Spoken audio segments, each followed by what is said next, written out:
second graders, it's Mrs. B. I am here with your art lesson of the week. So I'm going to show you what I have on my table. Some art supplies, some fruit, a computer with a famous painting, and this. This week in art, we're going to talk about another type of art that artists create called still life. In art class this year, we talked just last week about landscapes, which are a picture that focuses on an outside setting. So we talked about the beach, the forest, your yard, all of those are landscapes. We also talked about portraits and self-portraits. So we know a portrait is a picture of a person or animal, and a self-portrait, of course, is a picture of you. We talked about illustrations in art class, and we know that an illustration shows a picture of what somebody's talking about with words or text. And we've talked about abstract art, where it can show an emotion or a feeling or a thought, and it might not look like a real thing. You might have to study it really closely to know what the artist is trying to show you. This week, we're talking about still life. Still life is something that's really nice to do at home because you can use anything you have in your house to arrange and draw a still life. This is a famous still life, and it's of some pears. It's by a French artist named Paul Cézanne, and he was really well known for his beautiful still lifes. He did a great job of showing the shadows, showing how shapes overlap, and he used his brush stroke to really show what the form was. So form is when we look at a shape that's three-dimensional.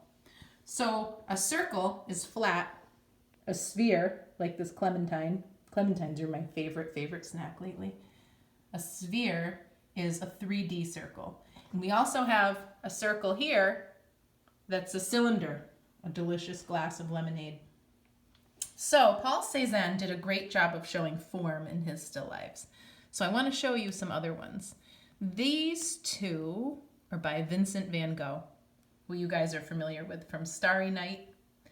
And this shows a beautiful vase of a flower called irises. Does anybody have irises in your yard at home?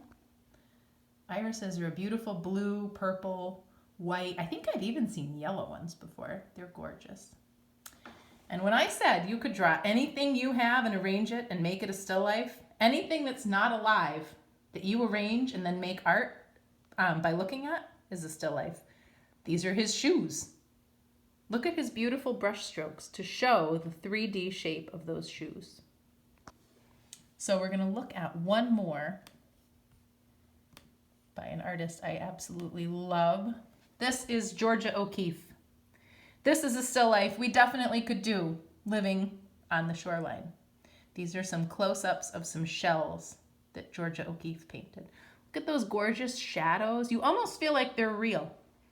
Like you could really reach out and just pick it right up. So for your still life, your first job is to collect at least 3 things and arrange them. And if they're different sizes, that makes it more interesting. So if I picked out 3 clementines, that wouldn't be as interesting as picking a clementine, a lime, and a big grapefruit, and a glass of lemonade. If the objects are related in some way, that usually makes it fit together better in your art. So I have 4 related objects. What do they have in common? Lemonade, grapefruit, lime, clementine. What do those 4 things have in common? All citrus. I really miss going to Florida. That's my favorite place. You remember from my landscape last week, Mrs. B's having a hard time with not being able to go visit Florida with my family. So I picked out some citrus. What do these objects have in common? Something else Mrs. B really loves. They're all things for making art. So you're going to pick a few things from around your house. It could be food, it could be flowers, it could be your shoes, just like Vincent van Gogh. Anything that you think would make an interesting still life, and you're going to draw it. I drew mine with a pencil. I might paint it with my watercolors later, we'll see. When you're drawing it, the first thing to do is notice how the shapes overlap.